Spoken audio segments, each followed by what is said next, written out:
Hey, it's BT with the BT check Bruno with the Bruno check review. I know it's late. I know it's late. I was seeing my mom and anyway. So hey, look, I'm back. You think I forgot about you guys? I love you guys. Anyway, so let's get that. Let's get right to it. And let's be honest. The GP really wasn't the best GP. I mean, as far as the actual MotoGP wasn't the best GP. Actually, qualifying was actually best. I thought personally. And Moto. Anyway, let's get. You know how I do. Start with Moto 3 first. Moto 3. First of all, how great are the Anshu brothers from Turkey, the Turkish twins, the Turkish twin terrors? Let me tell you something, man. I'm kind of gonna combine GP with this, but Chan and Chu, that's the old. They're twins, but I guess he's the oldest looking one of the twins. Isn't that weird to say? But he's one. He's a dark haired one, and he always has the hair flowing out of his helmet. Which, if I was a girl, I'd be like, but he's about the closest to mentality I think I can get to Mark Marquez. He reminds me of a little Mark Marquez in a way. I mean, he's really over emotional. I don't know if you saw like some of the Red Bull Rookies Cup races. One of them, he couldn't even give the interview because he was so emotional and he almost cried. These guys are going to be great, I think, next year. But this year, it was great to see those guys. And I think finally the cream is rising to the top as far as Moto 3. Aaron Canet, great victory. He did what it took. That was beautiful the way he ran that race. He, Della Porta, and let me tell you something. Antonelli, great race by him. He had to start on pit lane. Great race by him. His bike stalled. Great race by him. I thought Moto 3 was the best race there was. I thought it was like typical Moto 3, tight, the big packs. But great race for Moto 3. I thought it was the best race in all three classes personally. Moto 2, you know what? As much as Alex Marquez is finally showing what he's worth, I really haven't seen him in a battle where he has to battle, where he gets nasty, where maybe some elbows are thrown and he has to give up some track or position or make a nasty cut move. So, but congratulations to him. Great move, Alex Marquez. Let me tell you something who's on the rise. Enea Bastianini. Enea Bastianini came from, I think, 18th on the grid to finish third. Oh my God, that dude. He and Fabio DJ and Antonio. Let me tell you, Moto 2 is in good hands. I hope those guys don't jump the Moto GP too early because I think they are perfect right now. I think they're getting there. Great race by Bastianini. Back the beast is back. Got a little girlfriend. His hair grew out like, hey, Enea, how you doing? You go, you know how I'm doing. Anyway, let's get to Moto GP. First of all, let's talk about qualifying. Like I said, I thought qualifying was the best anywhere. Well, first of all, you know one thing that kind of made me mad, kind of pissed me off? As much as I love him, I really do, when Rossi's bike, when his bike started smoking, I think it was an FP2, was it? And he didn't get off the racing line, even though he knew it wasn't spewing oil on the track. And they said this, Steve Day said this, that when they went to the riders meeting or safety meeting, whatever, they were kind of like, hey, WTF, bro? I mean, what if some oil did get off? I mean, it's like, Rossi's too old not to do that. Even though I don't think any oil was spewed on the track, get off the racing line. I mean, get on the grass or whatever. And I thought that was kind of like, what are you doing, man? He did that also in Mugello when his engine gave way. He stayed on the racing line. It's like, I don't understand Rossi sometimes. Anyway, we all know what qualifying was about. I thought it was great that Rins and Marquez went in. First of all, Alex Rins, if you're gonna tug on Superman's cape, you better have some kryptonite, motherfucker. I mean, you ain't got no kryptonite. You ain't got no kryptonite. And here's the thing, I'm with Rins. Everything Rins said was true. Marquez didn't have any respect for him, other riders or whatever. And his account of what happened was actually true. Mark walks the line. Marquez said he'll talk the truth, and then he'll kind of drift off. Well, everything Rins said was true. He goes, he saw me, and he got between me and Miller. I thought he was going to let me through, but he didn't. So I came on the inside, boom, hit him. And once Mark went off, it was like acid. When he bumped him and Mark went to the wet and he came like this on a bike, you saw Mark get up like, okay.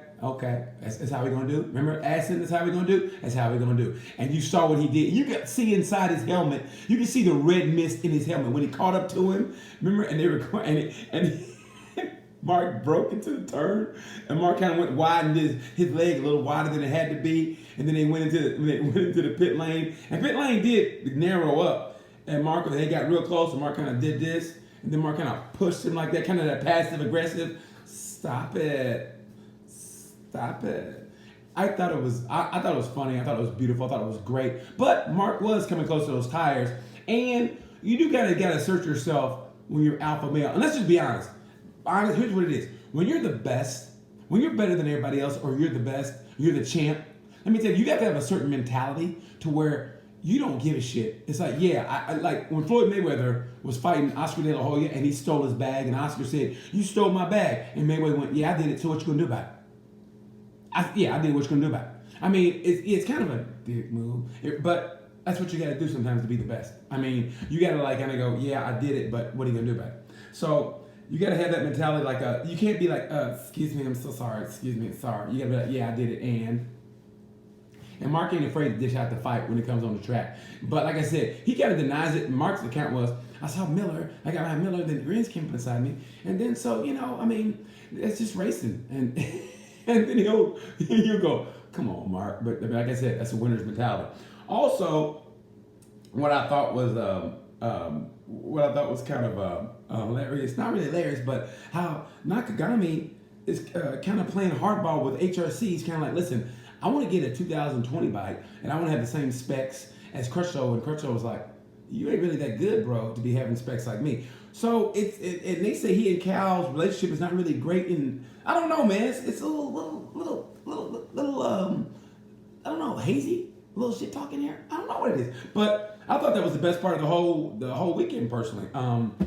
Let's get the GP. So what is it? I want to get this. Well, I actually have some points down. I don't want to just ramble like I'm rambling now.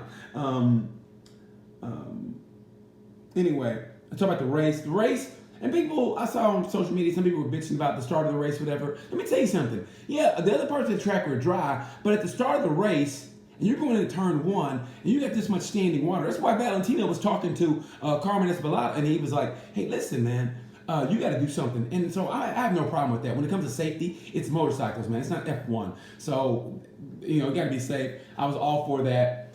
They did what they had to do. Keep the riders safe. And when Jack Miller says, hey, man, I was scared. I mean, 24 other bikes behind me or 20 bikes behind me going to turn one, and I got slicks on. So I understood what he said. And I totally skipped over qualifying, but we all know what qualifying was. Mark Marquez did the knockout blow during qualifying. When you go out on slicks, and that was right after what he went with Renz. That's not the mentality of Marquez. He came in after that little thing with Renz. Anybody else would be like, I'm going to punch him. Hold on, let me go punch him. Mark got off the bike. And they said, hey, man, your bike's ready. He got on the bike, and he went out, and he qualified on slicks while it was raining. The El Gigante Cojones. To do that, unbelievable. And honestly, that was a knockout blow, if you ask me. Even Miller tried, and Miller has El Gigante Cojones also. But he got caught out in the rain, and I thought Petrucci was great when Petrucci goes, yeah, they drive the track just for Marquez. Petrucci's great. Anyway, I thought that was a knockout blow mentally for those guys. And during the race was just okay. I thought the race was just okay. I thought Dobie was going to put up more of a fight. I thought when it was 0.2, I thought Dobie was going to catch him. And then mid-race, Marquez go, and bye-bye. But like the road runner, and he took off. And I thought, okay, and I thought he was going to catch him, but he never did. I think the battle for third was probably the best when Miller and Renz. So it really wasn't that great of a GP. So I give it a B-. I hate to say it, but I give it a B-. I hate to say this, but I kind of thought F1 was kind of better this weekend.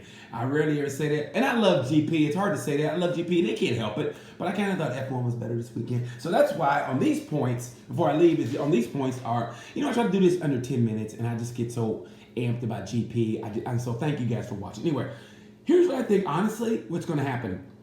I think for next year, when it comes to next silly season, for 2021 silly season is going to be crazy. But I really think, look for retirements, personally, from Crutchlow.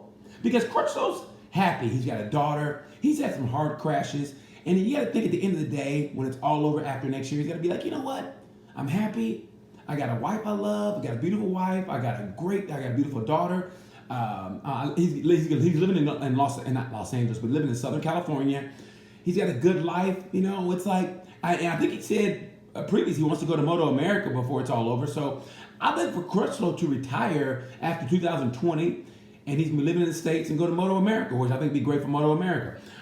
Here's what I think. I think Dovey's going to retire. I really think. I don't think Dovey's having that much fun, and I think Marquez is beat him up so much mentally that he's like, you know what? I'm kind of done. He said he don't want to be like Rossi and go forever. So I look for retirements from Dovey. I really do. Lorenzo's 50-50.